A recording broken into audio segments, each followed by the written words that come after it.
Yes. Hello, this is Dr. Leaf Root.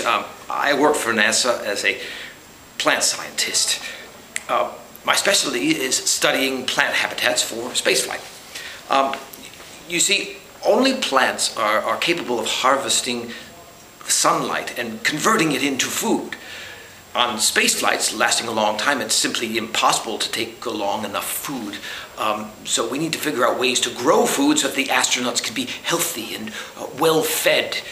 We may someday even need to grow food on other planets for space colonies. That's why my work is so important. But mistakes can happen, like the killer zucchini I accidentally grew in my laboratory. A graduate sounds crazy, but I'm as sane as you are. Oh, I see you don't believe me. Well, let me tell you a bit about myself and my job, and then you can decide if I'm insane or not.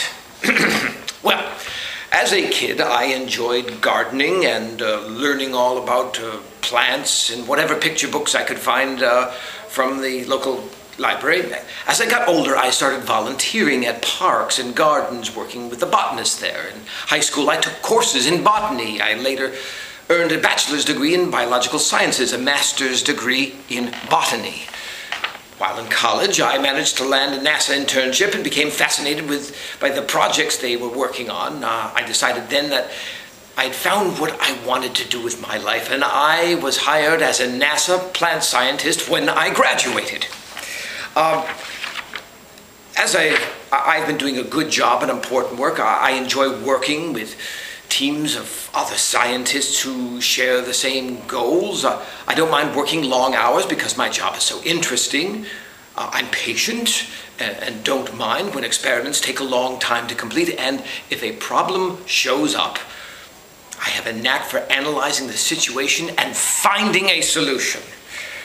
And I'm always thinking, always considering what the next experiment will be. Well, that is if I don't already have one lined up. I just love taking care of plants and doing research, and as long as I stay on top of my game and keep coming up with new projects, my job is secure. In fact, my next project is working with plant growth chambers, if I survive.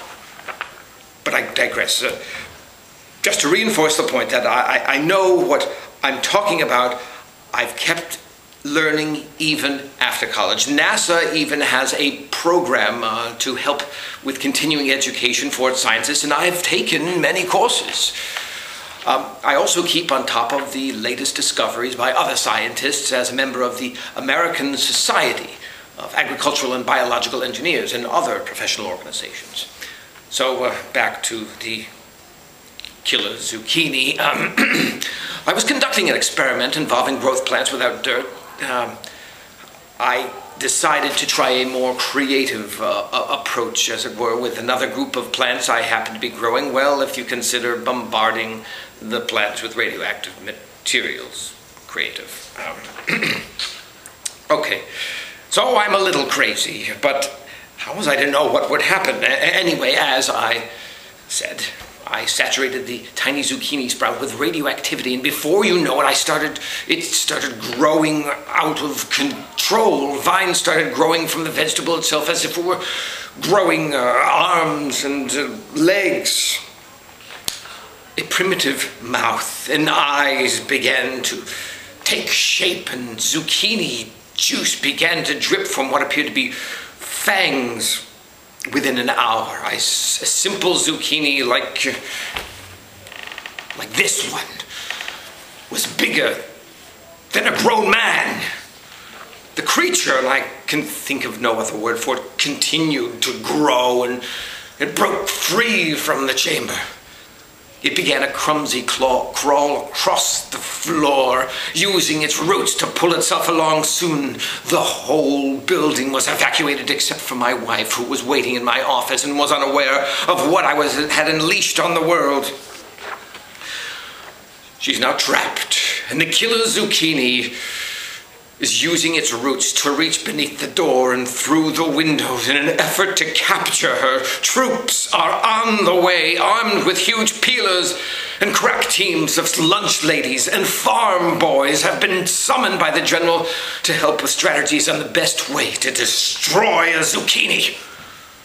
We need more plant scientists in the field so that if a disaster like this occurs again, we will be able to handle it properly. Do you have what it takes? Here are some reasons you might enjoy this kind of career. Number one, it pays well. When I started out, I got paid about $40,000 a year if you'll be doing work that helps with the world by figuring out new and better ways to grow food and fight hunger. 3, you'll be working with the smartest people in the world. People like me. 4, you'll be making it possible for humans to explore the farthest reaches of outer space. And 5, people respect you because you're a scientist. Unless, of course, you accidentally create huge monster vegetables. I'm headed back to help fight the killer zucchini. If I don't make it, please tell everyone you know to watch this tape and to learn from my mistakes. Best of luck to me.